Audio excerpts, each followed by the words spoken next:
and I've got this.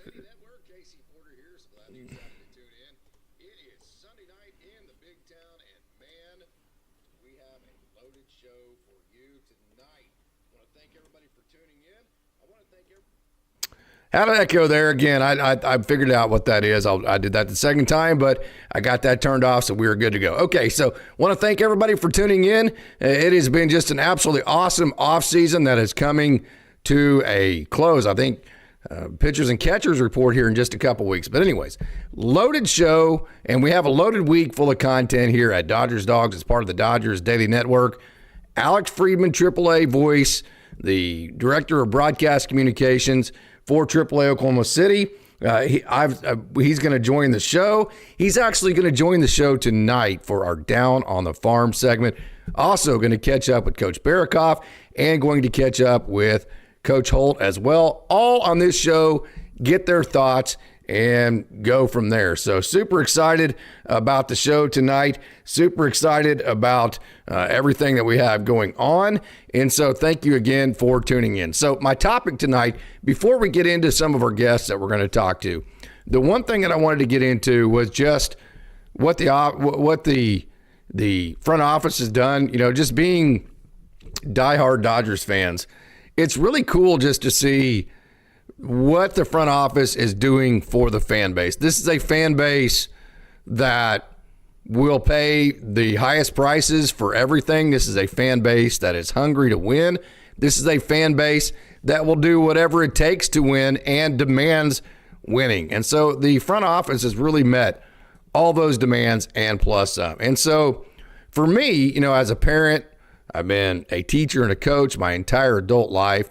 One thing you always preach to people whenever you're either in charge of them or whenever you're running something or you're the boss of something, one thing that you preach to all of your people is that just, hey, all I expect you to do is your best, right? And so that's exactly what the thing that's exciting about this is. The thing that's relaxing about it is not just the fact that the Dodgers have won 2 out of the last 5 World Series, something that they've done, 40% of the World Series, not just the fact that they have a chance to go back-to-back for the first time since 99 and 2000 when the New York Yankees did it. What's so very exciting about this, one of the big factors to me, is that whenever what you ask of fans, if you're going to pay premium prices for the MiLB package, which goes to pay for some of the bills, or for your Spectrum, or Sportsnet LA, or your beer at the game, or your hot dog, or the parking, or the tickets to get in. Whenever you do that, what you ask of the front office is for them to give you just the best they possibly can in return. So that's all anybody can do.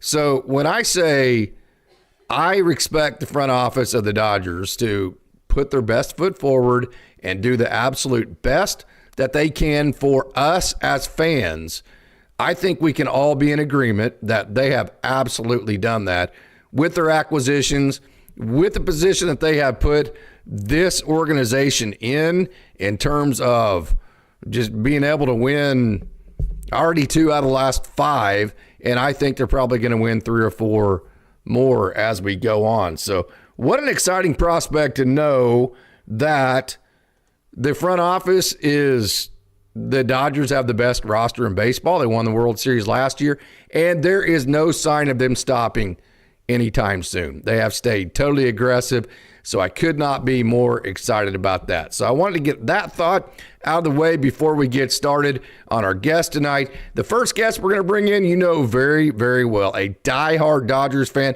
He is a regular here on the Dodgers Dog Show, and he has just a tremendous perspective on the offseason. We have not talked to him since our show that we did celebrating the World Series championship, and that is Coach Barov. He is a college basketball coach at Oklahoma City University.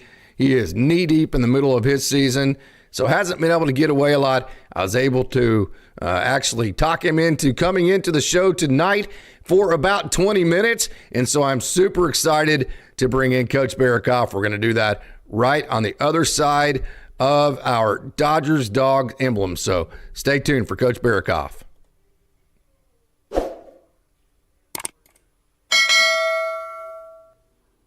Welcoming in now Coach Barov for the first time in a minute. As a matter of fact, Coach, I think this is the first time we have talked since we were celebrating a world championship, man. How about that? Welcome back in. Casey, thanks. I'm still celebrating a world championship. I hope everybody else is, but yeah, it's been a while. You know, when you're a college basketball coach, life kind of stops completely when you're in season, and that's kind of where we're at. But I've been following the show, and it's great seeing all the people that have been following and calling in. I kind of check in on the live shows, and it's been great. You've been doing a great job and keeping my passion alive, even though we're in the off season. But I'm pumped to be on, Casey. Well, I talked to Alex Freedman today. He's going to actually be on our show Tuesday night and talk all about the new rebranding, his job, what all it entails. You get to see that every day.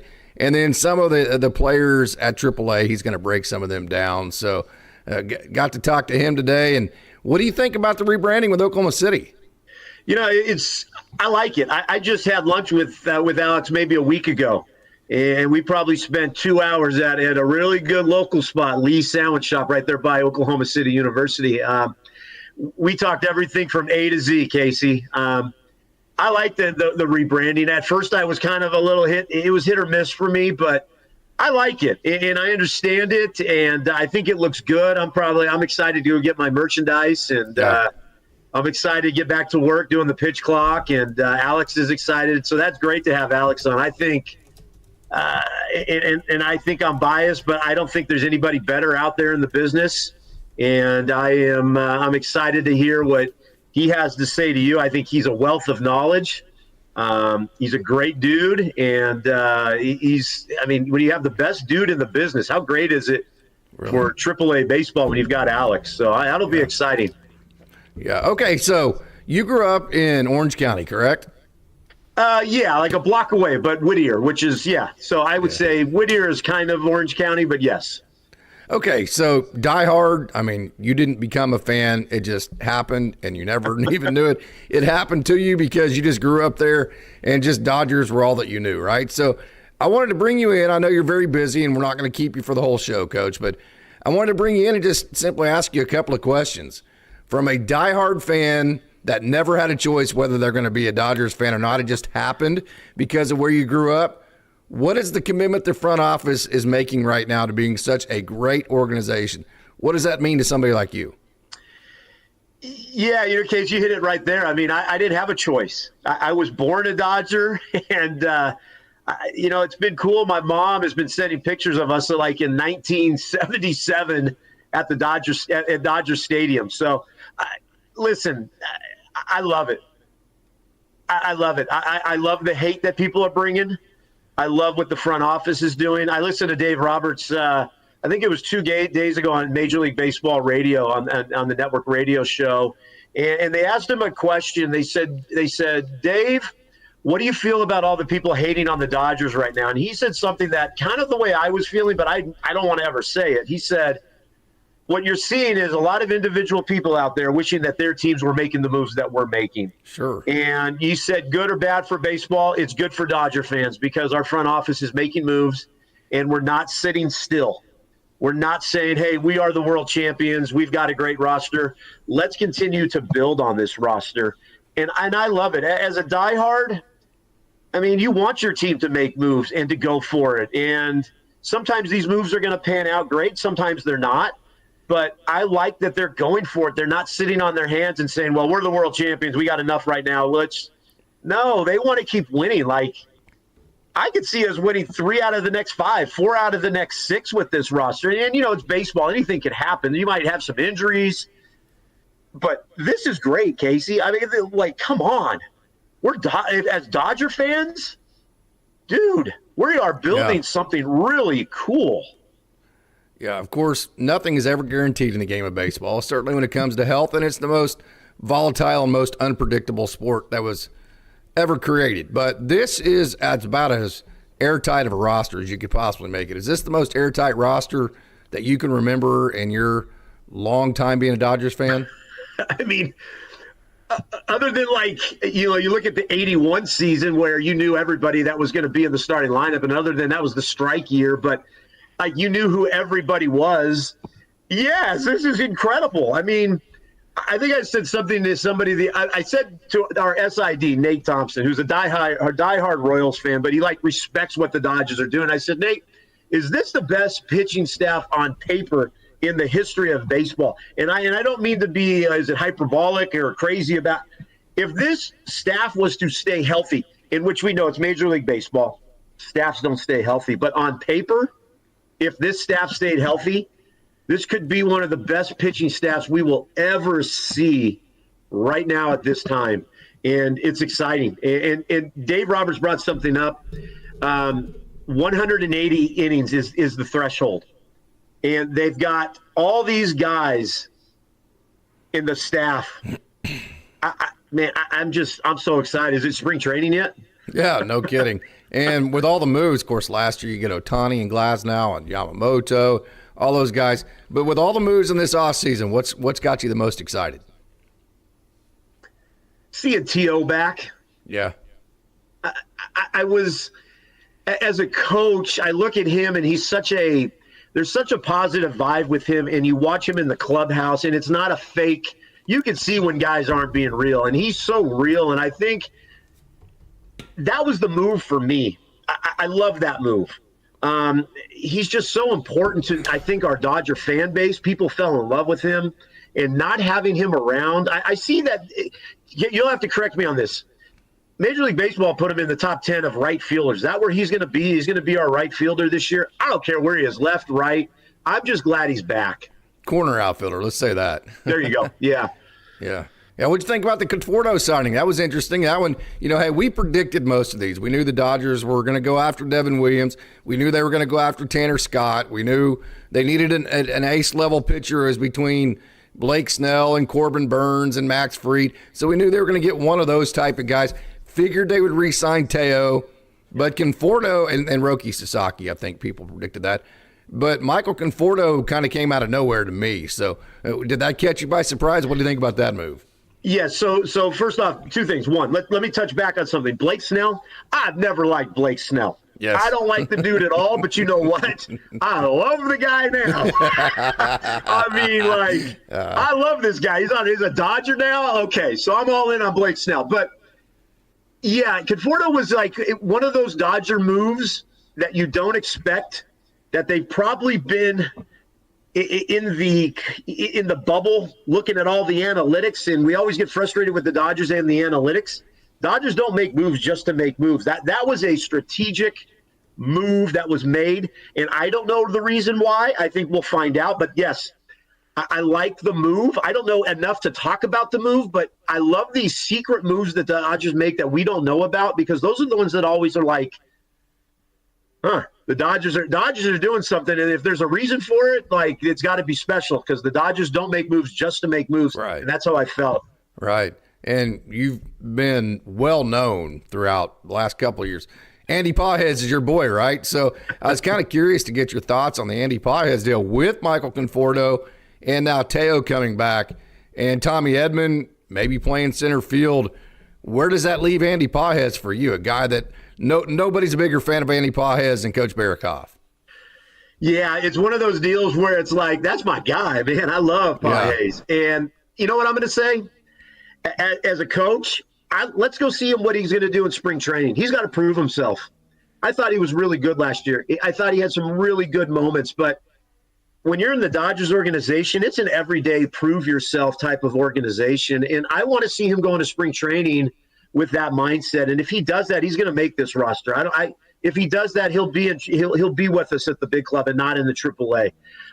He's talented enough to make this roster. He needs to go out and prove it now that he could be the guy. And if he doesn't, go down to AAA and prove it down there, and we'll go from there. But Pages is a special talent. There's a reason why he wasn't moved in some of these deals. I bet you his name was brought up quite a bit in a lot of moves that could have been made, and the Dodgers held on to him for a reason. So it's kind of like our fascination with rushing. Like there was a reason why he's still with this organization. And that's all I'm going to say. Pages, go prove it. And Coach Barov is the biggest fan. You're right. But he's got to prove it, Casey, and I hope he does it this spring. That's going to be my one big thing to watch this spring, is how Pages is going to do in spring training. He's your second favorite Dodger. Well, maybe number one favorite current Dodger, but second favorite Dodger from last year, right? Well, I think the whole world knows I'm a Kike Hernandez What are we going to do there, man? Huh? What are we going to do there? I don't know. What should the Dodgers do? Remove your emotional attachment. The Dodgers are already over that. You're talking about Andy Paez. If you sign Kike, that squeezes out either him, Ha-Seong Kim, or James Outman. So, I mean, it's a tough situation. What do we do here? I think my heart says they're gonna squeeze out Outman, and Kike is going to join the roster. I think a educational decision would be to let Kike go and to re-sign him back during the season. Yeah. But what team is like? Are people going to fall for that trick again? You bring Kike back after the All-Star break? I don't know. My heart says Outman's going to stay in AAA to figure out his hitting situation, and Kike is going to be the guy. I mean, I would love to know the inner workings of the Kike Hernandez thing right now. What's going on between the agent and the negotiations? And I think he's too big of a clubhouse presence. I do. And I don't know, Casey. My heart wants him, but I see Outman being moved back down to AAA to show that he can hit. And I think Outman's another guy that we're going to have to see in spring training. Has Outman changed his swing? Has he done anything differently to figure things out? Because he wasn't good last year. And Casey, you're a huge Outman fan. I love Outman, but he's got to show that he's made some corrections on the way he is plate presence last 100%. Year.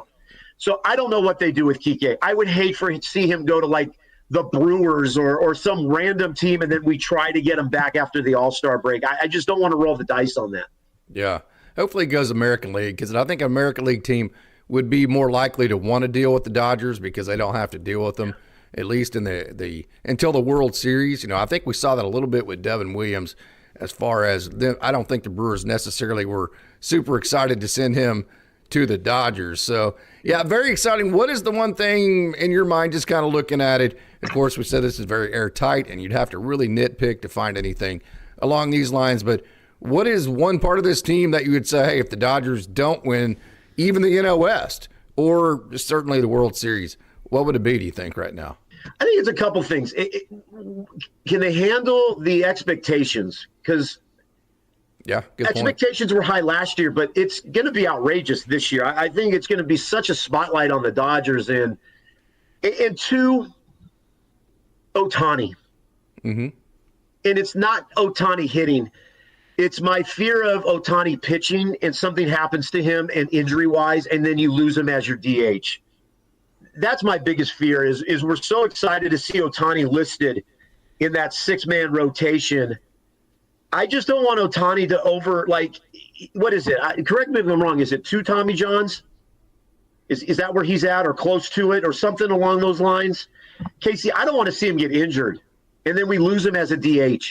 I think the staff is good enough without Ohtani in it currently. That's my fear, is that we're so excited to say Ohtani could pitch this year and then something happens. That's my fear of losing Ohtani for the year to an arm injury. Yeah. The Dodgers are so loaded. I mean, you get Tanner Scott and Roki Sasaki and Blake Snell and Teo Hernandez and Michael Conforto. To add on, you re-sign Blake Trinan. You're probably going to get Clayton Kershaw back, maybe get Kike Hernandez back. I mean, this is a ridiculously talented team. So is it almost like it's such a good team that it's more like instead of just enjoying it, it's almost like you have nothing to win and everything to lose? Is there any of that as a diehard fan for you? No, I'm just the opposite. I think the Dodgers have made these moves because they want to keep winning, and I don't think they're going to settle. Yeah. I don't know how many people actually believed in the Dodgers winning the World Series other than us really true Dodger fans. I mean, a lot of people thought this Yankee team was going to beat us, right? I think this Dodger move is like, we are going to win, and it's going to take everything and everybody's power not to knock us off this pedestal. I like this. I like the arrogance of the Dodgers going after these guys. I love the arrogance. Injuries are always a concern. And Dave Roberts talked about it again, that, it's pitchers do not stay healthy anymore. It's just the nature. You like it or not, again, back to this 180 innings threshold. But what I've liked the Dodgers have done is they keep building up this bullpen and they keep having guys in case of the injury. And I think last year it was such a who's going to be there now? But with the sign with Tanner Scott, like he said it best, Shohei's the most happy guy on earth that Tanner Scott's now a Dodger because Tanner Scott owns Shohei this year. You know what? I love the arrogance. I love the arrogance. And you know what? All these Dodger fans that aren't Dave Roberts fans, boy, do these players sure want to play with the Dodgers and this culture that Dave Roberts has created. And I think that is the telltale thing about all this. Yes, players are looking for the money, but Casey, they want to go to a team where they know they can win and they know the culture is phenomenal. Guys aren't just making decisions just to make decisions. I think they're making decisions on the culture. And I think that looks at Dave Roberts. And you know what, Dodger fans? Dave Roberts is going to be a Hall of Famer. Yeah, he is. Surefire Hall of Famer. Yeah. The dude is a phenomenal cultural manager. Yeah. And Landon Nack even said in an interview, he has a great feel for when you need to go up and talk to a guy, what you need to say to him, those types of moments. So totally agree with that. And isn't it crazy that, we've been in the coaching industry our entire adult lives. And we have worn Dodgers fans out with that word culture. I mean, for like the last 4 or 5 years on this channel, right? Culture, how amazing this culture is. And it's just gratifying for me that with all these moves, that term culture, the actual major league fans are getting to see exactly how much that has mattered in this organization. Isn't that neat? I love it because, Case, if there's been two people, what, the whole show has been Dave Roberts, guys. Yeah. But it's great to see like the social media people that just wanted to bash, and all of a sudden, oh, Dave Roberts is incredible. And if there's one show, it's our show. It's your show that have been such big on this, Dave Roberts. And people are now starting to see it. Culture matters in professional sports. Yes, the money matters. Money is always going to matter, but so does the culture of where you're going to, because you can go to a team and make a lot of money and be miserable. But why not go make a lot of money and go to a great culture and be really happy while making a lot of that money? And that Dodgers is a destination point for people. And I think it's not just coincidence that we're getting these guys. Not at all. It's not all money. It's because of what the front office is doing and what Dave Roberts has built in that dugout. And players talk. I think people don't understand how much professional athletes talk to each other during the season and the off season. It happens. I've heard from my own guys that are playing professionally. They talk. And people talking about this Dodgers clubhouse and what it's like to be a Dodger. And I think that has been an overwhelming factor for all these moves. Yeah. We have a great crowd logging in, Coach, and we have a question here that what is, of course, we mentioned Michael Conforto just a minute ago, how he kind of came out of nowhere, that kind of thing. But of the signings that the guys that we knew the Dodgers were going to have their radar scopes on, which one of those was the one that you thought the Dodgers might lose the most, that you're the most relieved that they actually did get? Blake Snell. Yeah.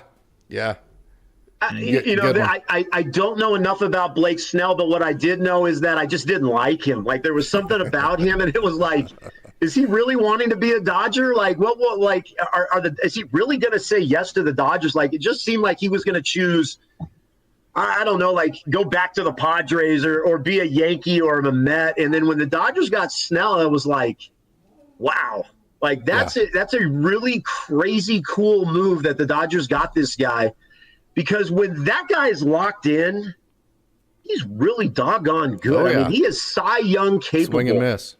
And with Pryor as his pitching coach, I'm really excited to see what Blake Snell can do for us. Because even when we don't like him and you knew Blake Snell was pitching, we always would say, oh, man, Blake Snell's a tough guy. Like, gosh, we've got to do this to beat Blake Snell. It'll be a tough game. And now he's with us. Yeah. Man, that feels good. And that was the one move, like, I was like, we got Blake Snell. Like, I did not think that would happen. And it was like, wow, I loved it. Like, I was really excited about that move. Yeah, absolutely. And I'll tell you another exciting move. Of course, it's moving away from the Dodgers. Super happy for Gavin Lux. Not that it's not great to be a Dodger, but hey, if there's another guy that has been defended more on this show than any other show ever, it has been Gavin Lux. So I'm so happy that he kind of gets away from that fishbowl, if you will, gets to make his own career, if you will, at Cincinnati, and probably gets a cleaner opportunity with them. So I personally was glad to see that move. Yeah, Case, that one killed me. Yeah, it probably hurt my brother Jeff. Yeah, my brother Jeff more than anybody. He was like devastated, and it was weird seeing him in that Reds jersey with a smile on his face. He's closer to home. I mean, Cincinnati's way closer to Milwaukee than LA is. Right. I have him on Stratomatic teams, and I have him on my fantasy teams. He's going to get everyday at bats now. He's not going to have all these social media people bashing him every single day. Let's go, Gavin Lux. You're right. Like, Casey, you're like the one guy that is the biggest proponent of these guys that aren't getting this great playing time to move on to better their career. And I love that about you in this show, and that's Gavin Lux. I mean, you and I, we love Gavin. I mean, again, my brother loves Gavin Lux, but I'm happy for him. I hope he goes and kills it. I hope he goes and hits over 300 and steals bases, because I want that guy to be successful, because I'm tired of all the negativity. And let's not forget the phenomenal sacrifice fly he had in the World Series. And that was one of the biggest at-bats that people want to forget about. Gavin Lux came through in a Dodger way of sacrifice fly. Yeah. That was a big at-bat. It's fitting that his last at-bat was a sacrifice, because he sacrificed everything to make this organization better. He sacrificed where he was playing. I mean, there was just – we won't go on and on about it, but there is no bigger fan of Gavin Lux than us. But hey, I know you're strapped on time. You're an AIA basketball coach. I know your team has come down with the flu, so it's been kind of crazy for you, Coach. But hey, man, it's been a fun off season. We're about to get it started. Final thoughts. Final thoughts. Case, here's what I'm going to tell you. I guarantee you I'm going to be on this show more than I lately. Spring training is so close. I mean, right now we're in the AFC, NFC championship games. My Rams, we didn't get it done last week, but baseball is here. I mean, we're almost to March Madness, and you know what? Catchers and pitchers are reporting, I don't know, 10 days from now. Who knows? Wow. I'm excited, and I can't wait to be on more during spring training as we talk about this and watch spring training games. And thank you for all the stuff you've been breaking down about the offseason and the 3-year progress of the Dodgers front office. I love it. And Dodger fans, this is the guy. Follow Casey, follow this show. And I'm excited to be on more. And you know what? It's almost time for Dodgers baseball. Absolutely. We're going to kill it, Coach. So, hey, don't go away. This isn't the end of the show. It's just Coach Barikoff only has a certain amount of time now. So, hey, we'll be back with more on Dodgers Dogs after this.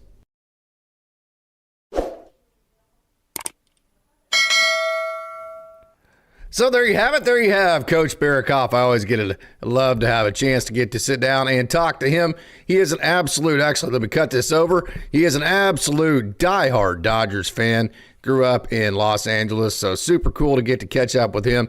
Going to catch up with him as much as I can until his basketball season is over, and then going to catch up. Don't forget, hey, we have a packed show tonight. Stay tuned. We're going to talk to Coach Holt, who also is a avid Dodgers fan, been a Dodgers fan since the early 60s, and we're going to catch, and he's been a coach his entire life at very high levels. He's going to give his perspective of the Dodgers offseason and some of the things to look forward to as we move into spring training, some of the exciting things that he is looking for specifically in spring training, and what this offseason has meant to him. So, hey, we have Coach Holt coming up, and then we are going to finish our show with a bang. Don't forget, Alex Freedman, the AAA play-by-play voice, is going to join for our Down on the Farm segment. And then also he's going to join. We're going to have him for a little bit over an hour on Tuesday night. We are going to have a special live show Tuesday night with Alex Freedman, the play-by-play voice of the AAA Oklahoma City Comets, as they are now called. And we're going to obviously cover that whole thing. We're going to cover what it's like being a AAA broadcaster in an organization as high profile as the Dodgers. We're going to cover all of the prospects at the AAA level that you want to hear about. He gets to see him every day. He's gonna talk about Dalton Rushing. He got to see all of his left field innings last year. He's gonna talk about Alex Freeland, and then also Ryan Ward, Elishiba. I know you mentioned Ryan Ward was just invited to spring training. Old Wardo has had a great offseason. It's great to hear that he got invited. Of course, you can still be a big part of spring training even if you don't get invited. But it is just kind of an honor to say that the club thinks of you well enough to invite you to spring training. So that's cool for Ryan Ward. And then we have a question about Chris Oakey. And here's the thing about that, Elishiva. Chris Oakey did not catch hardly at all last year. He is there just kind of to be the guy. So here's what happens. Like this happened to Hunter Fiducia before he ever even got to make the major leagues. He got sent to LA. It's called taxiing these players. He got taxied to LA and sat in a hotel room and sat at the stadium and never got activated for like 8 days, something like that. It was a crazy amount of time. So for that time, he was not playing on LA because he never actually got put on the 26-man roster. And then he also wasn't available for AAA Oklahoma City because he was taxied in LA. So this happens quite a bit with Oklahoma City. This happened with Gavin Stone a couple of years ago. It happened a lot last year with Landon Knack. They taxi guys up to LA, and then they keep them in LA just in case they need them. Sometimes they do, sometimes they don't. And so Hunter Fiducia is that guy that, at least in the past, has been taxied to LA. And when that happens, you need that second catcher. You don't want to go into any 6-game week with only one catcher on your roster. And so Chris Oakey is a veteran. He's just happy to have a job, and he is perfectly fine with Dalton Rushing and Hunter Fiducia getting almost all of the game action. And then what'll happen is, like, Dalton Rushing, Hunter Fiducia will catch during the week and maybe on Saturday. And then Chris Oakey will catch the Sunday afternoon game. He'll catch like one time a week. So he is just strictly depth. And plus he's good depth because he's a great dude in the clubhouse. Obviously the Dodgers love him. So they're not bringing him back to be a factor. They're bringing him back so they can taxi Hunter Fiducia or maybe taxi Dalton Rushing and still have a backup catcher at the AAA level. So I hope that answers your question about Chris Oakey as far as the questions that you left in the chat. And so, yeah, and then another question that was asked here, Alex Bregman. What I'm hearing is that I think the Astros probably thought that he was a goner. They were not going to be able to afford him. They signed Christian Walker. I think he's going to end up being back with the Astros. I think this is a group with the Astros that feels like they can still win, especially with some of the signings that they've made. I think he's going to end up being an Astro. I've been wrong many times before, and I will be wrong many times in the future, but I would put a very, very, very low percentage on Alex Bregman coming to the Dodgers. I would think if the Dodgers moved away from Max Muncy and went and got a third baseman type, and kind of upset that apple cart from that perspective, I think that guy would be Nolan Arenado for very different reasons, like the Southern California connection, for the simple fact that he wants to desperately be a Dodger. I think we all know that. And so go get Nolan Arenado, who we know would be a perfect fit. Not that Alex Bregman is an asshole or anything. It's not that. It's just that he was with the Astros. That is a lightning rod. That is at least a hurdle that the Dodgers would have to cross, that they would not have to cross with an Arenado type guy. So I think if they wanted to go that route and they wanted to move Max Muncy to second base and go get him a third baseman, I think that guy's Nolan Arenado. Of course, that would not be in a free agency setting, but I think that makes it even better because then you get a chance to move off of a couple of your prospects or some of your guys on the 40-man. We also have a comment about Kirby Yates. Is he still going to sign? Yes. The problem is the 40-man roster right now, we have been talking about this all offseason, and it seems like it's just kind of out there until you actually see it in action. But there are 41 people on the 40-man roster right now, okay? And so Kirby Yates is either going to wait until pitchers and catchers report, which is however little less than 2 weeks away from now, so then they can clear those 60-day ILs off and then he can sign then, or the Dodgers are going to have to make a corresponding move and trade somebody off of the 40-man and or DFA somebody. I don't see the DFA happening. I think they're probably in matter of fact, I know they're in pretty aggressive talks as far as some different situations and some different people on the 40-man that could be in trade talks. And so I think that's happening right now. And then I think Kirby Yates knows, hey, they're going to get this done. It's not a big deal. He's going to make the exact same amount of money. The Dodgers just need time to figure out which route they're going to go with that to open up that last spot on the 40-man. So I think that's where we're at with the Kirby Yates signing. So, hey, with that, what we're going to do now is we're going to bring, I told you this is going to be a cram-packed show, and I'm so super excited. Coach Holt, who has been very busy with his athletic director job, he is going to join here in just a minute. We're going to get him on the line, and we are going to ask him about his thoughts about the offseason and all the awesome moves the Dodgers have made, what he is most excited about, and just kind of some of the things that he is looking forward to for the 2025 season. And don't forget, we're going to cap our show off again tonight with the AAA play-by-play voice of Alex Freedman. He's going to talk about Dalton Rushing. He's going to talk about Dalton Rushing in left field. He's going to talk about Hunter Fiducia. He's going to talk about Alex Freeland at shortstop. So if you want to know more about Alex Freeland from somebody who is a professional that sees him every day, Alex Freedman, it talks about Alex Freeland. Isn't that kind of funny how you have both of those names? And then also he's going to talk about Ryan Ward, who we just mentioned, Drew Avens, who just moved on, and Cody Hosey and some other guys that are on the AAA roster. So, hey, please stick around for this entire show, because right here next, we're going to talk to Coach Holt, and we're going to get his thoughts on the awesome offseason. I've got him on the line right now. So let's not waste any more time. Let's get right to it. Let's bring in Coach Holt.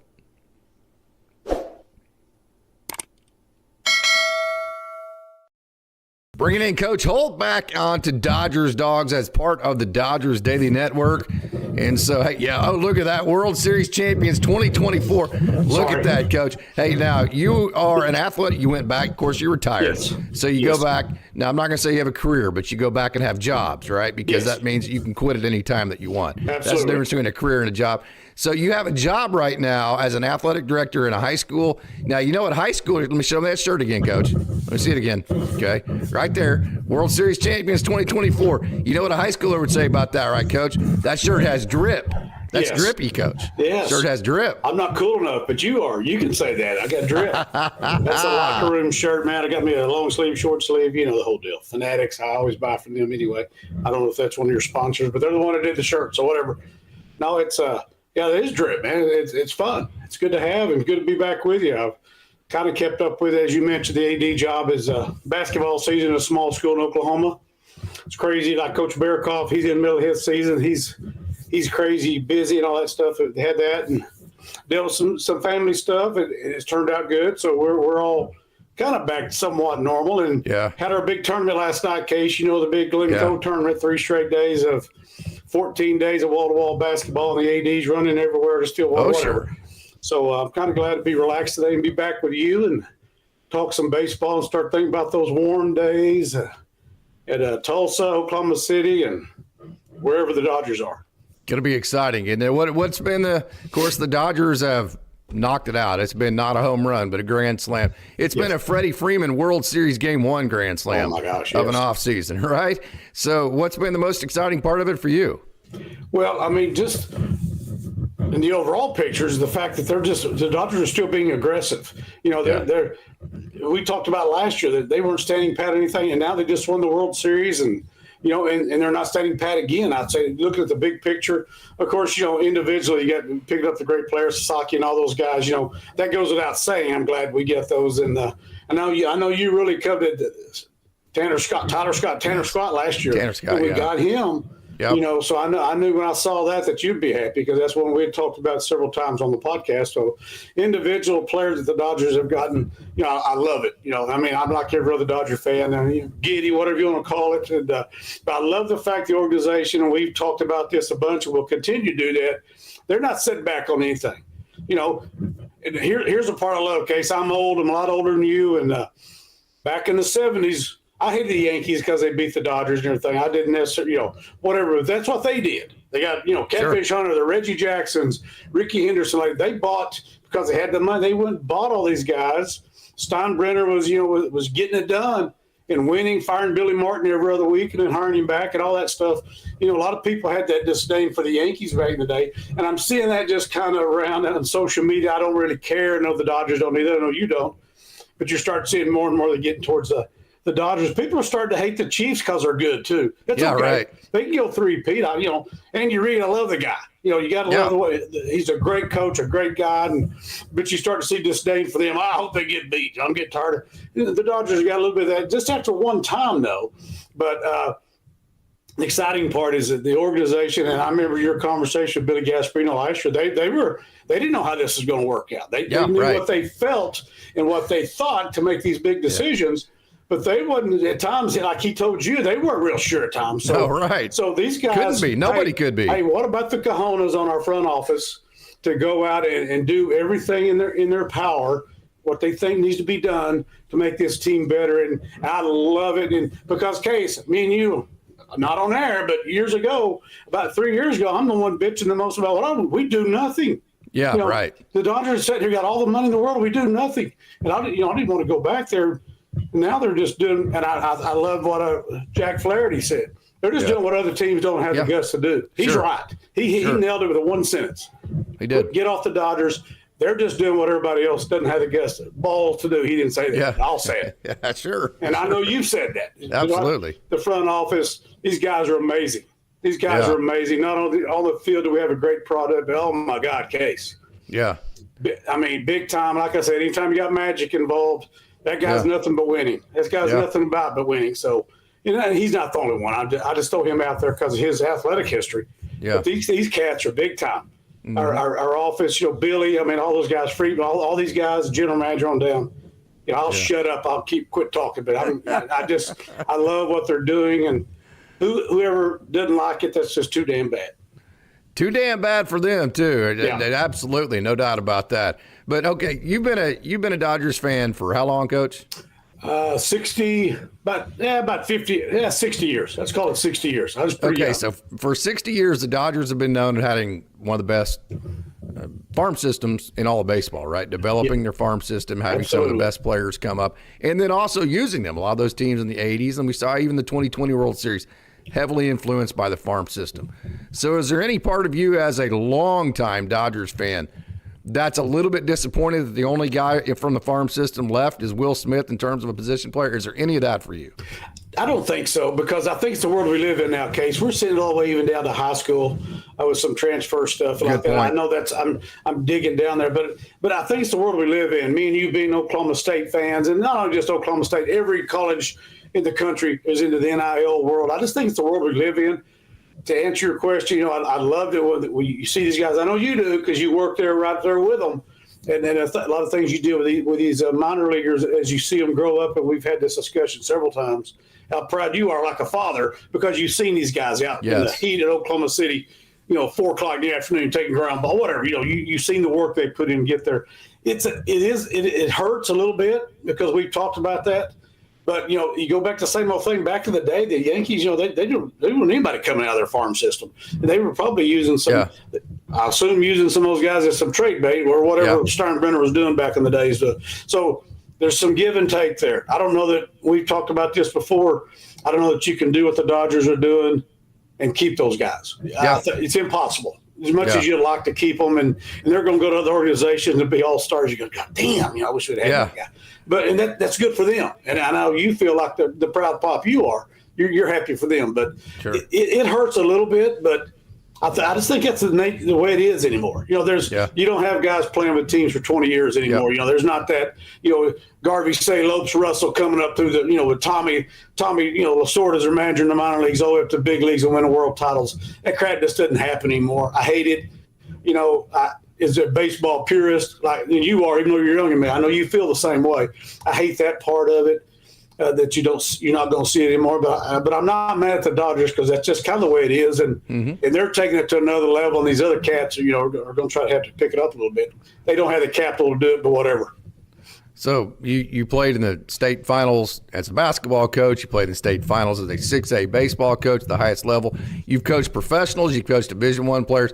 You had the one team that had John and Jeremy Littell and then Donnie Webb, who all played professionally and made the state finals. Right. And so I say that to say you have coached some really, really talented teams. And when you have talented teams like that, you also have a bunch of kids like your 10th, 11th, 12th, 13th, 14th player that you watch other teams, you're like going, damn, probably my 13th player would be their starting shortstop. That's too bad for my 13th player. Yes. So what do you tell that guy? Like if you're Bobby Miller, or even maybe if James Outman goes down, or if you're Landon Knack or Ben Kasparius, and you would be a starter somewhere else, what do you tell that guy when he's in Oklahoma City? How do you have that conversation as a coach? It's a tough conversation to have. I've had those at a high school level. Yes. I do kids that, you know, it's like I told you last year at Stillwater High School when I was helping Marty Lees, you know, our backup shortstop behind Ethan Holiday. Sorry. You know, sorry. You need to learn another position. What do you want me to do? It's Ethan Holiday's in front of you. Yeah, the kid's the number one, you know, high school baseball player in the country, and well earned. A great kid also, just like his dad and his brothers and his whole family. But anyway, those are hard conversations to have because it is the truth. I think, first of all, you have to be truthful with them. You're good enough to play on this team. You're good enough to play on everybody's team.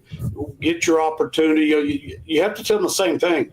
You never know about injuries. You know, in high schools, you deal with some ineligibility sometimes, maybe a kid vaping in a locker, he gets kicked out for 4 or 5 days. That's a new world we live in also. But, you got to have the kid that stays ready. You never know when he's going to have to step in there. Case, when you played, we had the Oklahoma, California high school series here, and we'd have kids that were good enough to go play it. I just had a rule, an old school rule. If whatever games you miss, you set out those games. So those kids would go play and come back. And it was kind of just a way to see if they were really all in when they got back, and they weren't just in another world and they were going to hurt our team, because all I was concerned about was Stillwater American Legion baseball. Sure. And during that time, you were with a team, we had Rob Geico was gone. We go 9-0 while he's gone. He's my number one pitcher, my starting center fielder. You plug another cat in there. So, the other part about that, the guy comes back to the bat attitude, you're not going back in because that guy just turned the spot. So that's how you kind of you have to include everybody. And every chance you get to play, I'll tell you this, I'll get on the soapbox here. Coach Barakoff's probably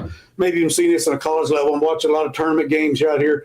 You got teams up 20 points, and everybody's got their starters in there with 2 minutes to go in the game. I saw a team get their one of their starters sprained his ankle with about 1:30 left. They're up 21 case. I'm saying, I know I'm old school in basketball too. There comes a point, get those cats out there. And if I was on the other end of it, as soon as I saw the guy put new 5 in, I put new 5 in, even if I was ahead or behind. If I'm behind, if I'm way ahead, I'm probably leading the case.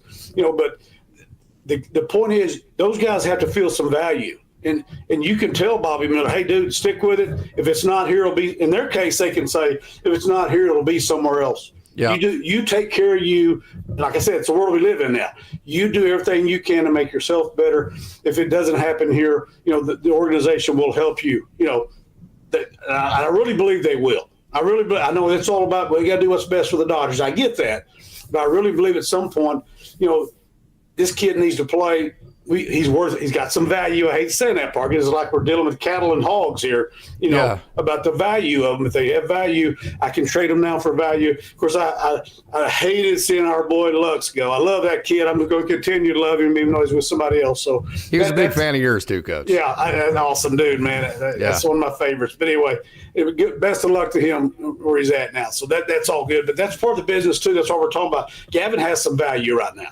It didn't look good for him as far as the Dodgers as we said today, but he's good enough to start somewhere else. So that happened there. So that's the only conversation you can have. I just always used to tell them in high school case, hey, just hang on, stick with us. I'm going to play you. But I go back to talk about the substitution deal. Every time I get a chance, I'm going to play that kid. Yeah, you go in and hit and go to third base next inning. You just got to explain the starter.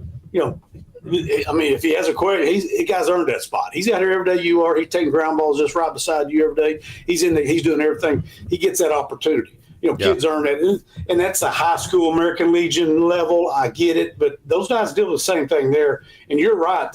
Those conversations they got to have with those the Dodgers got several high-level prospects right now that they got to be looking up there going, dude, I'm never getting on the field there. Well, hell, Oklahoma City would probably make the playoffs if it was a team in the major leagues. Yes, no the kidding. way it sits right now, and I'm not kidding. Yeah, and so we talked about the Jackson Holiday deal there. Hey, by the way, we're changing position with you, and it's happened in spring training, and you're starting in the big leagues. Good luck with that. First, we talked about second base, shortstop's a lot of difference in position. So, a credit to him, but that's the type of thing that goes on there. And you don't know what the future is going to hold. So I know these guys. I know our front office. You get to look, sitting there looking, going, Lux didn't want to sit. I'm sure he didn't want to be a backup for the Dodgers. And that's kind of how it looked. But in case you've been following more than I have, it was definitely a possible. My biggest concern with Lux is that you start him as the starter, Mookie Betts, like you did last year. Yep. You don't like him as shortstop. You move him to second base like in July. Now what with Gavin Lux? Yep. Now he needs depth for the rest of the season. That was my doomsday scenario for Lux that I was so pleased didn't have to end up playing out. No, you're right. And like I said, the kid earns that right to have an opportunity to play. The Dodgers are the best team in baseball. They made probably the last 2 years. They got beat 2 years ago, the playoffs. They probably was actually the best team then, probably, if you come right down to it. But they've been the best team in baseball. So you're going to have there's a lot of those conversations going on that in behind closed doors with these young cats and things they're doing. Hey, how about our AA manager that come to Tulsa now? I know you like that. That's one of our homeboys here from Wichita State. Yeah. That's an interesting deal. So check this out. They had the reveal for the new naming, the Oklahoma City Comets, right? And Henny had promised to be there for the reveal there at Bricktown Ballpark. Okay. Well, the reveal was in the middle of Game 2 of the World Series.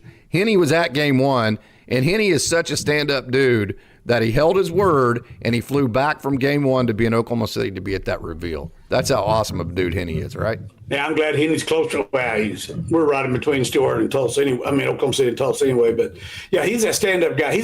Henny's baseball. We know him from his Cali days up at Arc City with the Burroughs brothers. And the great things he did up there. Recruited several of your nephews, right? Yes, he did. Him and my nephew Grant Bergman are great friends, and Grant will see him every chance he get. I guess he'll have to check him out when he comes back down there next year. But that's I'm not surprised by that. Henny's Mr. Baseball, and he's already proven he's an organization guy.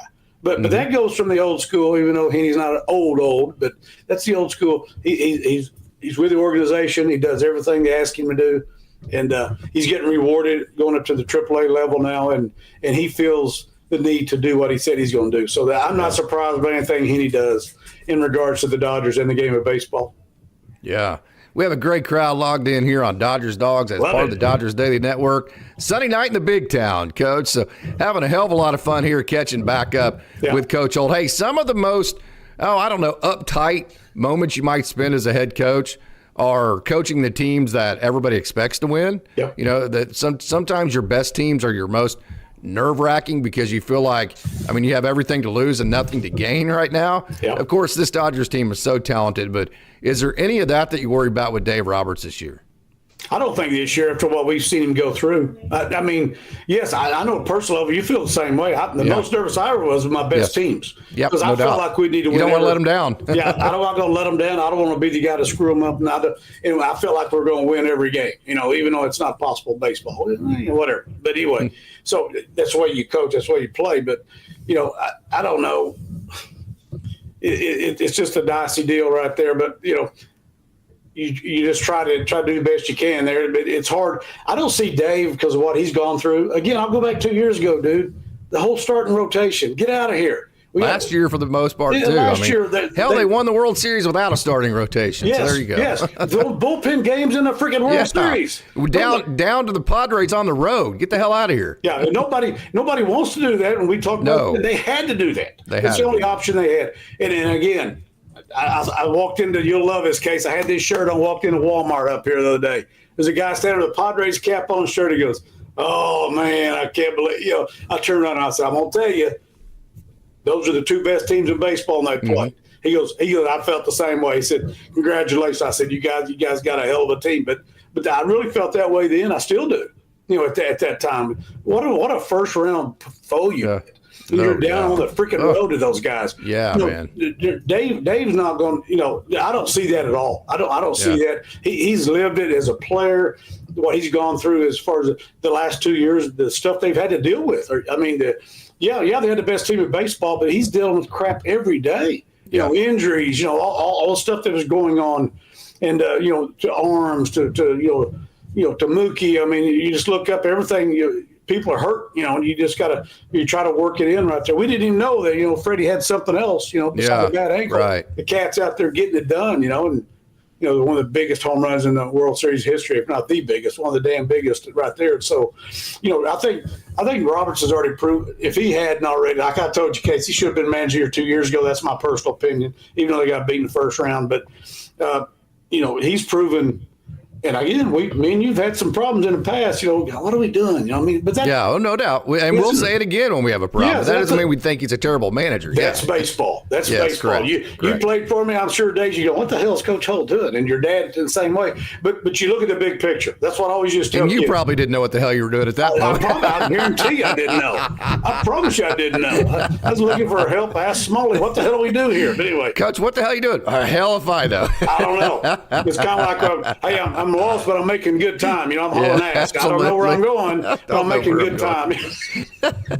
So, no, I mean, he's proven to everybody. I mean, Case, there's still going to be doubters, and it'll probably be us at some point. But I coached 34 years at the high school level, and every year you got people that think you're an idiot. I never had a problem with that.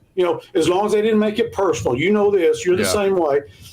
As long as they didn't attack me or my family personal, I'll deal with it. Fight for your kid. Get pissed off if you ain't playing. That's fine. I've told people that as a principal. They come in and get pissed off, then they apologize. Don't apologize.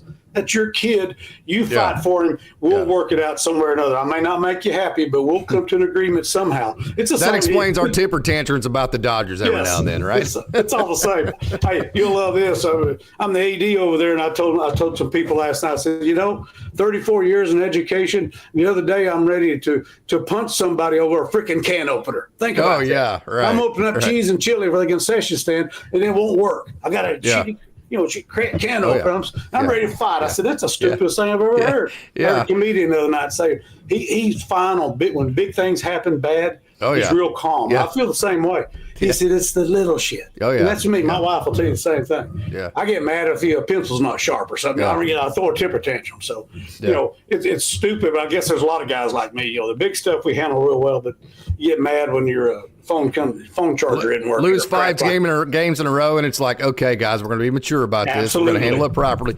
And then you go to start the weed eater to weed eat around the fence, and it doesn't start, and I'm dropping one F-bomb after the other, and I can't control it, right? That's what I was doing with the can exactly opener. How that goes. That's what I was doing with the can opener. Then I get down to the key won't work down by the elementary. I told the elementary principal, I'm so glad those kids weren't outside the classroom. So they might have heard me anyway, just because. But that's what it is. You're in San Diego down to a great team, and you're behind on the road.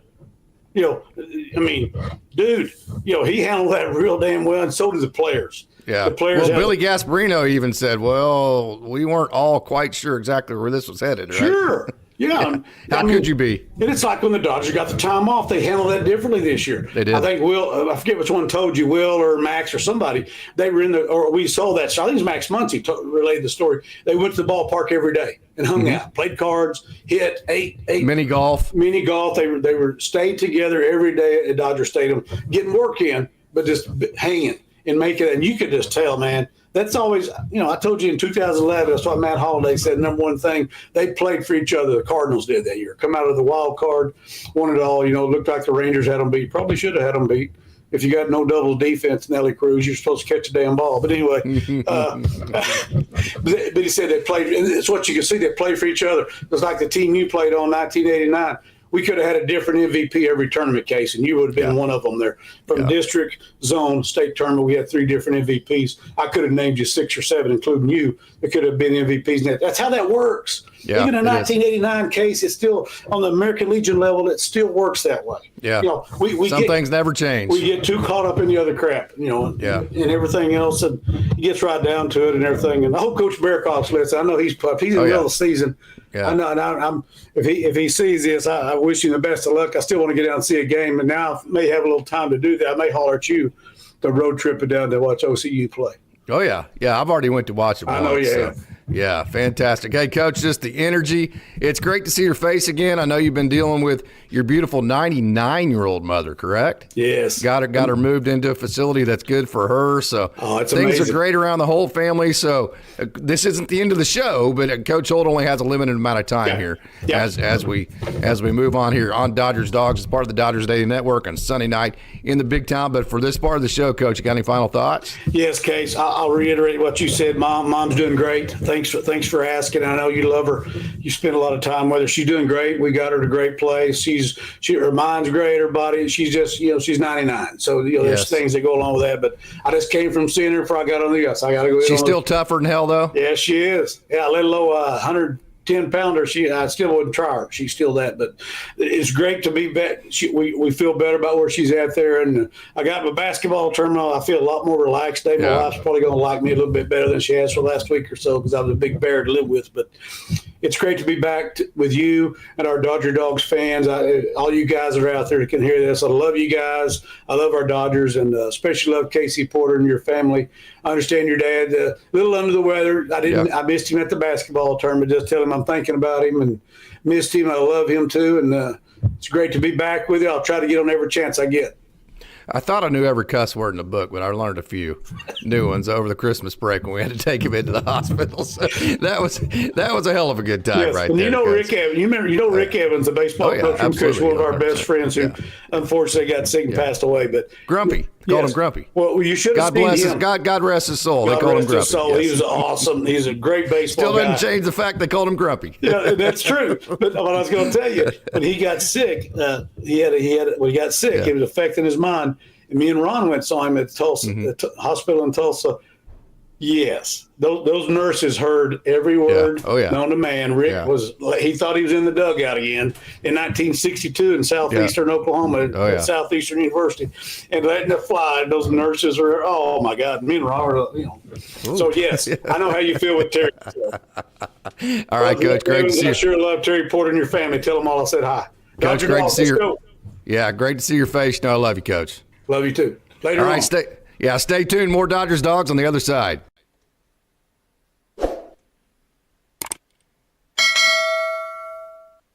So there you have it. There you have Coach Holt. We've talked to Coach Bearcock. And don't forget, we still have the end of the show coming. Down on the farm, AAA play-by-play voice. Alex Freedman is going to join, and he's going to talk about Dalton Rushing, what he saw about Dalton Rushing in left field. He's going to talk about Alex Freeland. He's going to talk about Ryan Ward, who had an awesome offseason. See if he may be a factor this year. Hunter Fiducia, going to talk about him. Drew Avens, he's going to talk about how great he has been, or he was, as an Oklahoma City player. So he's going to take you through all of the AAA guys. And we had a question here.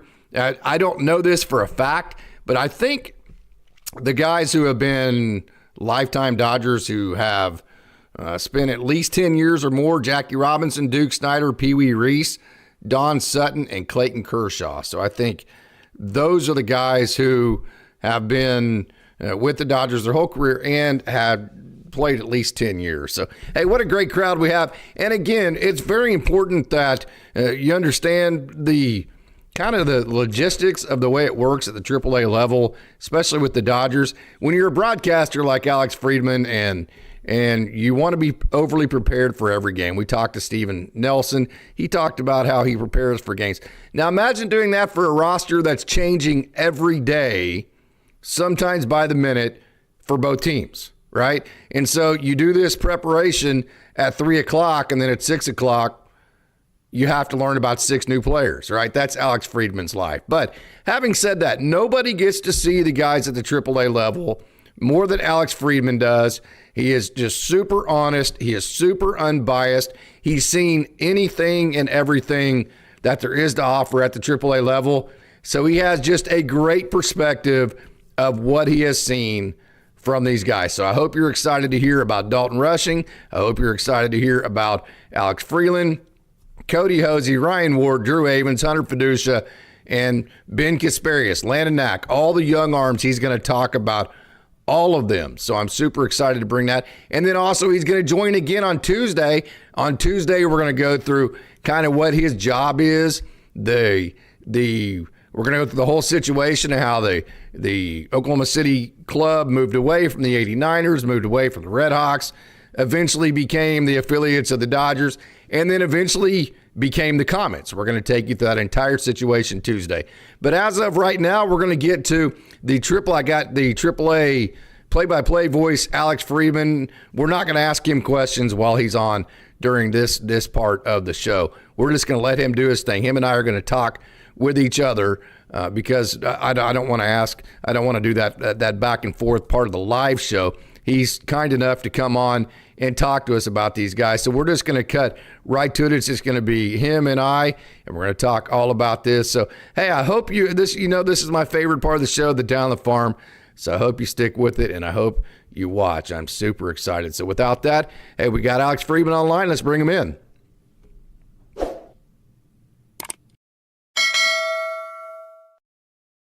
Let's talk about some of the players. I'm going to give the first player we're talking about his own time because he's deserved it. Maybe the best player in the history of the franchise of Oklahoma City that dates back to 1962. And I don't think that's an exaggeration to at least say one of the best players. Drew Avens. Of course, he became a free agent, signed with the A's, but how awesome has he been? Drew is just a player that you love to watch on an everyday basis. You root for him. You want to see him to get to the big leagues so bad. I think the way that our manager, Travis Barbary, said it a couple years ago to me that was the best is he's probably about 20 to 30 years behind the time of baseball, which, again, and by no means is an insult to Drew or anything, but just the way that the game is viewed through a different lens, where the contact, the on base, the speed maybe isn't as highly valued as it once was. But this is a guy who's our leadoff hitter for almost every single game for 3 straight years out of the 4 years he was with Oklahoma City. And that first year back in 2021 was kind of more of a part-time player, but always had an impact on the game, when he played. And I understand that in a sense, AAA career records is a little bit of a dubious distinction because it means you were there for a long time, but it still also means you're a really, really good player. And, for Drew, you root, like I said, you root for him so hard. There are so many times when it looked like, okay, this might be the one that gets him up there, and it just never worked out for him. But just came to the ballpark, and you were going to get from him every single day, and to have him get the hits record, the runs record, the walks record, just speaks to the kind of player that he is, and you hear the importance of guys having to go up and post. He did that, and had a 50-game on-base streak a couple years ago that only came to an end because he ran full speed trying to make a catch into a wall and suffered a concussion after I think it was 2 plate appearances. Oh, I didn't realize that. Game. Yeah. Oh, yeah. I did not realize that. Wow. Yeah, it was in Sugar Land, yeah. Wow. Sprinting full speed at the center field wall, banged in the wall, and had to come out of the game like in the 3rd or 4th inning. So that's what ended his 50-game on-base streak back then. So great defender, great arm. And I think you knew this coming as this year was winding down, that the odds of him, either the Dodgers wanting to re-sign him or him wanting to re-sign with the Dodgers, were pretty slim, just because when you put up pretty good numbers for that time in AAA and you don't get a shot, obviously you want to try and find a place where that might be a better opportunity for you. So wishing him nothing but the best with Oakland, or Sorry, the Athletics. Yeah. Yeah, I hope I don't see him when we play Las Yeah, Vegas, but right. I know they've beefed things up a little bit more now too, so maybe a little bit more difficult to crack that big league roster. But yeah, of course, you're rooting for him, you're pulling for him, hoping that he'll thrive, and we'll certainly miss him as well. Yeah, you got to pitch there quite a bit at Southeastern Louisiana. Got to pitch some, at least a little bit, for AAA Oklahoma City. Had that good little left-handed changeup, so that was fun. Some of the underrated, the radar guys, which I'm sure I know I end up rooting very hard for, because you just see their journey and it's like, man, I want this guy to make the major leagues. But like Hunter Fiducia, of course, he has made the major leagues, but still not extended time. Cody Hosey, Ryan Ward, who has just torn it up this offseason, and then Alec Gamboa, who's been a lifetime Dodgers fan, done a great job at every level of the minor leagues. So talk about those guys. Yeah, I'll start with Hunter Fiducia, a guy who just has improved by leaps and bounds since he was drafted, and by his own admission, a late bloomer. Even as an amateur, you ask him how he became a catcher to begin with. He said, it's because I was a fat kid. That's where they put me behind the plate. Then go to junior college, then go to the pressure cooker at LSU, and then be it, I believe, 12th round pick, and again just get better and better and better as his time goes on, and played his way, deservingly so, onto the 40-man roster, and eventually making his big league debut this past year. So a quiet guy who has started to come out of his shell slowly but surely, the last few years. But yeah, just a great guy to be around, and what you're, like I said, when we were talking about Drew Avens, what you're going to get from him every day that he's in the lineup, and when he shows up to the ballpark. Cody Hosey, a guy who was a struggle for a lot of his career, and I don't know personally how much the weight and the pressure of being a first-round pick, can weigh on him. And I think naturally it's going to have an effect on somebody. But, talking with Cody, felt like the end of 2023 in Tulsa was when things really started to click. And you come to AAA, and it's like, okay, well, you just kind of look at the body of work overall. And he did have a good spring training last year, but it's spring training too. And start to finish, he just had an incredible season, never really slowed down. He showed a lot more power than he had in the past. He played an outstanding third base. Likely will be back with us, start this season as well. And again, we just talk about the player improvement the Dodgers tend to get out of guys, and he's certainly one of them. Sometimes it takes a while for it to all click. Ryan Ward, it's another guy that, again, just so easy to root for. Yes. Small school guy, senior sign. Before he got to Oklahoma City, was just automatic at the lower levels of the minor leagues, putting up 20, 25 plus home runs. This year eclipsed 30. And you also hear about the other strides he's made from our bench coach, Chris Gutierrez. His defense is improved by leaps and bounds in the outfield, and it can also fill in and play decent first base for you too. And he's not when you look at him, he's not physically that prototypical huge masher, but that's how he kind of profiles in terms of what he does at the plate. And then to see him have a chance in Premier 12 with Team USA and hit a huge home run in the Tokyo Dome. And, just such a humble guy as well. Small town Massachusetts guy who in the off season will help his dad work at the city parks. Yep. Just another guy that, again, just such a down to earth guy, and so easy to root for. And, hopefully his chance at some point comes this year.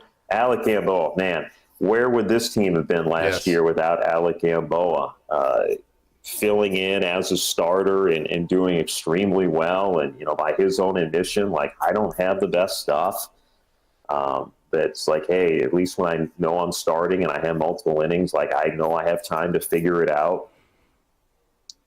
And I know it caught up to him a little bit at the end of the year, and I was a little disappointed to see him not get a big league invite to spring training. I don't know. I know he was hurt at the end of the year. I don't know where he currently is at with that, but gosh, again, he was just a huge bacon saver for Oklahoma City this past year, the way he was able to step up in a role he hadn't been in a couple of years and always provide, quality stuff out there on the mound, and not trying to be someone he isn't, especially in this day in the high velocity, high strikeout. You have to miss bats. He's like, hey, this is what I know works for me. And, he was really good. And like I said, just an unsung hero of this past year's team. James Outman's been a little bit of a lightning rod because he had the just incredible first season where he became the second place of the Rookie of the Year, 4-WAR type of guy. Then struggled in his 120 or so at bats last year at the major league level, came back down to Oklahoma City, did his work, became a AAA All-Star. Can you talk about his process and just how great of a player he has been? I know the jump from AAA to major leagues has never been any bigger than it is right now, but the type of player he's been for Oklahoma City. The saying now goes that, and this is not specific to James, but what you mentioned reminded me that the saying of it's never been easier to get to the big leagues, and easier is a very relative term. I don't want to make it seem that anybody can do it, but it's never been harder to stay. Right. And I think that is completely true, especially on the pitching side, but of course on the position player side as well. But James, gosh, you see him in 2022, and we talk about players improving and their time in the Dodgers organization. And, the well-known quote that he's shown before, when I first got into pro ball, I swung like a caveman. Yeah. And he was just a treasure trove of tools, but not a great baseball player, when he first came into pro ball. And boy, the way that he improved, and again, like Hunter Fiducia, played his way onto the 40-man roster, played his way into his big league debut. Has a great first season, but then just did not, unfortunately, come together for him in the big leagues last year.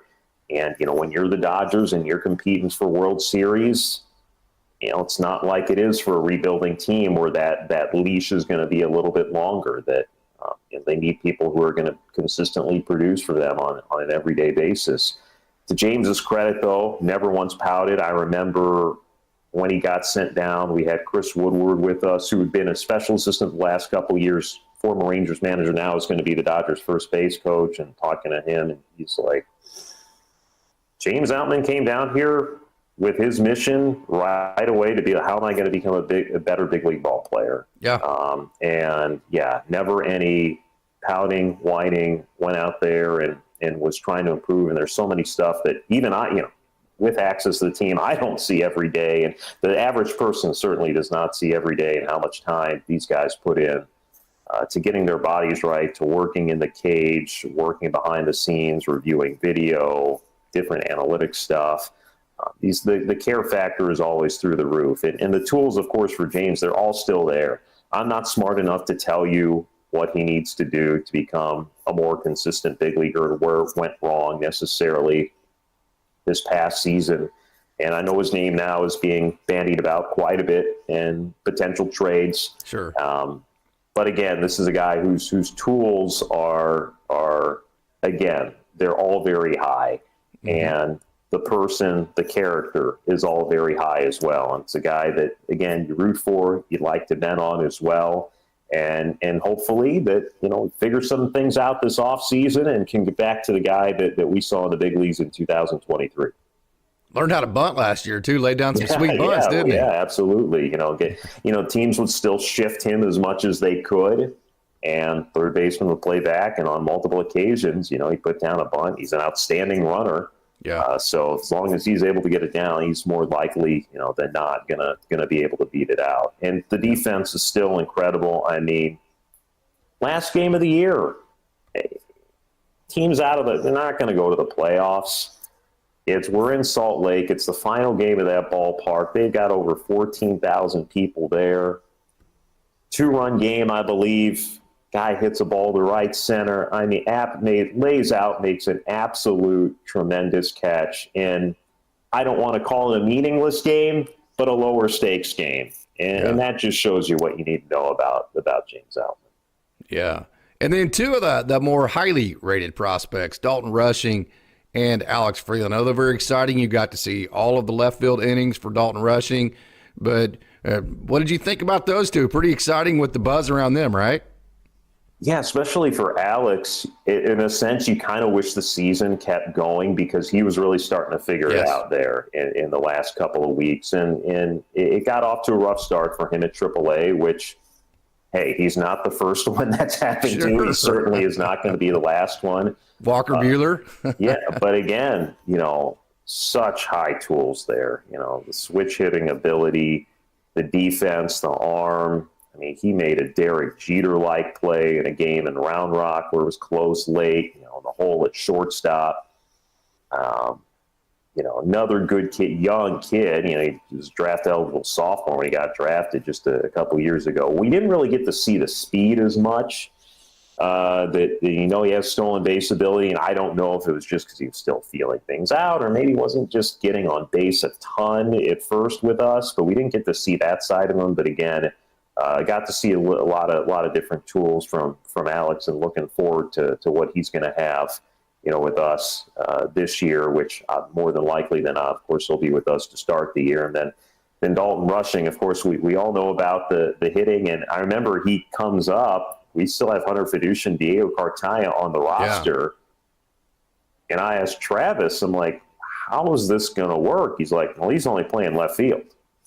What? Yeah, right. I know it happened a handful of times in Tulsa.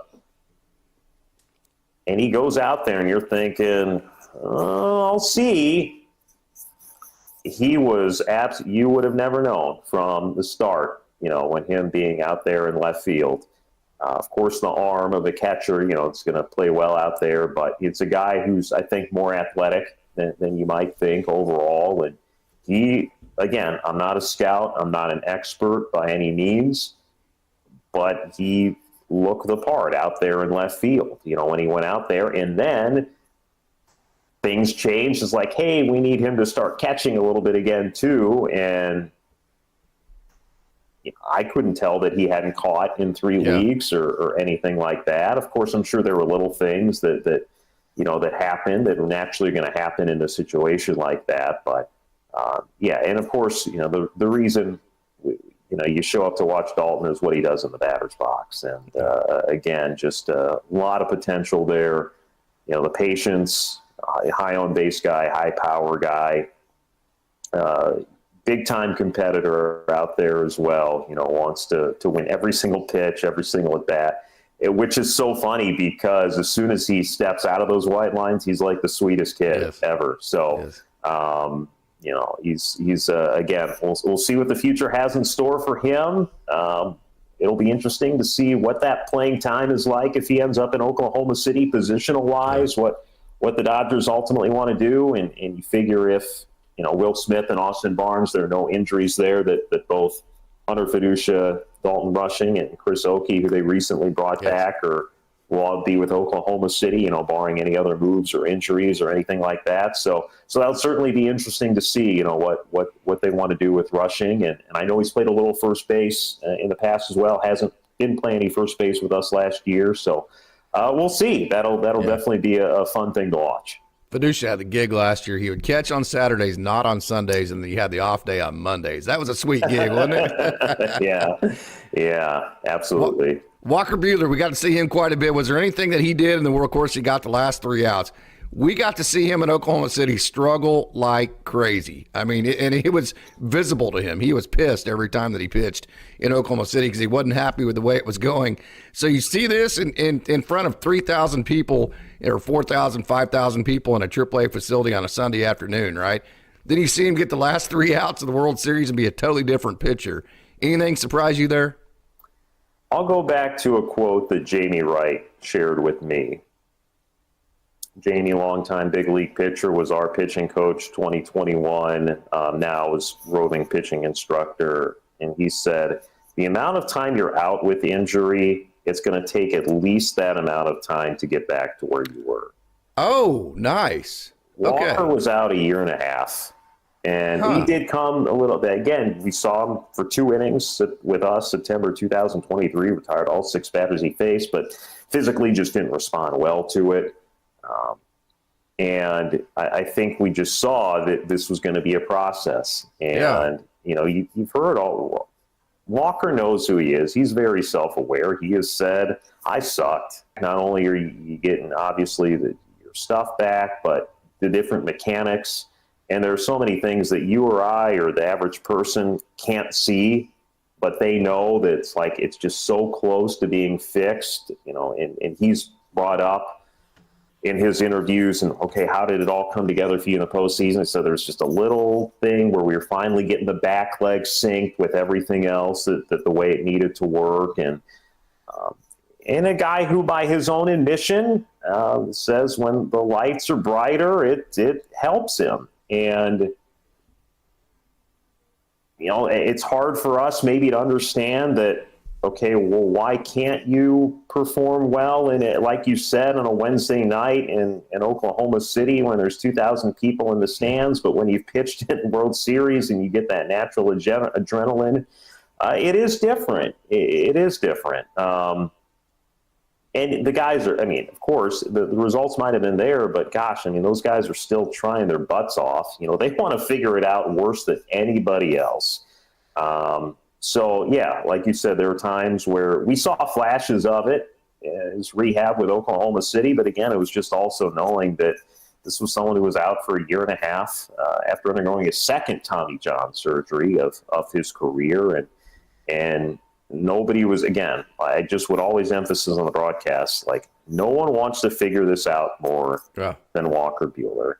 And he figured it out at the very right time. And not only the World Series, but just also throughout the entire playoffs, really. And he had one bad inning, which in San Diego, which he wasn't really all that at fault for. There's a lot of bad defense behind it. Outside of that, he was, outstanding. And would just go out there and put up zeros. And, of course, everyone now knows about the World Series and getting the final 3 outs when the Dodgers had nobody left. And and I loved what he said on Mookie Betts' podcast was I was the best prepared to lose that game.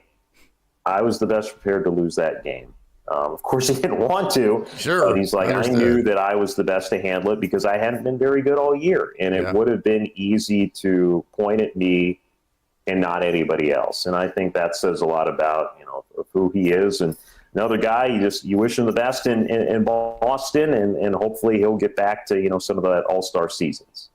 Yeah, I got a chance to talk to Jamie a couple times. Jamie Wright, he was actually a year older than me, went to Westmore there in the Oklahoma City area. We didn't get to play each other in high school because Stillwater was in the league there in Tulsa, but knew all about him. He was an incredible player there at Westmore. He was absolutely amazing. So the young pitching like Landon Knack, Bobby Miller, Ben Kasparius, we've seen a little bit of Nick Frasso, AAA Oklahoma City, Kyle Hurt, Emmett Sheehan, all those guys. What are your impressions of them? Well, they all got to the big leagues for a reason, that's for sure. But there's also a common thread for most of them as well is the injuries. And I know that's something the Dodgers are trying to figure out and what exactly is happening. Of course, we've seen it across baseball, but especially in the Dodgers organization. And hopefully those guys can get back, and we'll probably see Emmett at some point this year. We'll probably see Nick at some point this year. That Kyle sounds like it's probably doubtful. And Landon is stayed healthy for the most part. And again, another guy who, like we said, Alec Gamboa for Oklahoma City, a bacon saver for the Los Angeles Dodgers at points this year. And again, a guy who's not maybe going to wow you with the stuff, but the pitchability, and I think he's really learning. It's hard because of course the guys in the big leagues are such a different caliber than they are at AAA. Everyone's still really good, but it's just another level. And when you're also going back and forth, it kind of doesn't let you figure it out as much as well. And certain things you're doing at AAA. You do in the big leagues, they don't work. Certain things you do in the big leagues, you try and do in AAA, and it might not be the best thing to do. So I don't envy those guys. It's also very hard to get on a routine. And I know we're kind of shifting away from what was typically for years and years known as the 5-day routines, now more like a 6-day routine. But these guys can't get in any kind of routine when you're just constantly going back and forth, or there's times where it's like you think you're going to pitch for Oklahoma City, but then the front office calls the coaching staff a day before or the day of being like, no, we might need him. And again, it's not always because they are going to go up. It's because they might go up. And, Landon was certainly in the middle of that, maybe more than anybody this past year. And I don't think it's appreciated, like I said, how hard it is for a guy who's in that position to get into a routine, either at AAA or in the big leagues. And then when you still walk out there, be expected to perform at a high level. So those guys, of course, they do the best job that they can, given those circumstances. And Ben Kasparius, boy, what you look at the season he had, and there was a reason he was on those prospect lists, but it's like, is he going to throw strikes? Yeah, right. And he found a way to be more in the zone this year, and I think more trust his stuff in the zone this year. And this is a guy who still is relatively new to just being a full-time pitcher also, that I think gets a little bit forgotten at the same time. And I think a theme that when we've highlighted certain players today is that the through line is it is a process. It is. These are guys who are getting better and better as the year goes on, or the years go on. And it speaks to the Dodgers player development system. It speaks to the players themselves for them wanting to get better. But as I had referenced before, guys who weren't even remotely close to being on the radar pitching in big league games, Ben Kasparius is certainly on that list. I think maybe the realistic expectations for him this year is to have a good season at AA.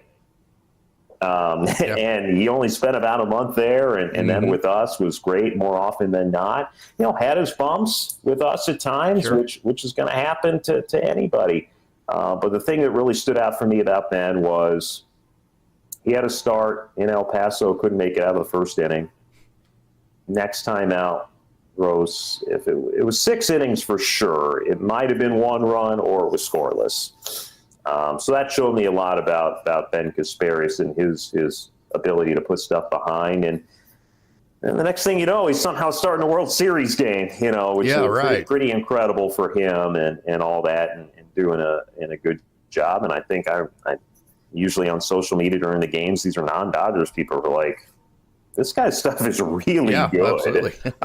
So obviously, it's who knows where he's going to end up ultimately this year. He's going to be in a big league uniform at some point this year. It just depends on when and how long it is and what the needs are going to be. But that's another guy who's probably going to get the full experience of being on the shuttle this year as things stand now, which again, it's a really tough thing to do.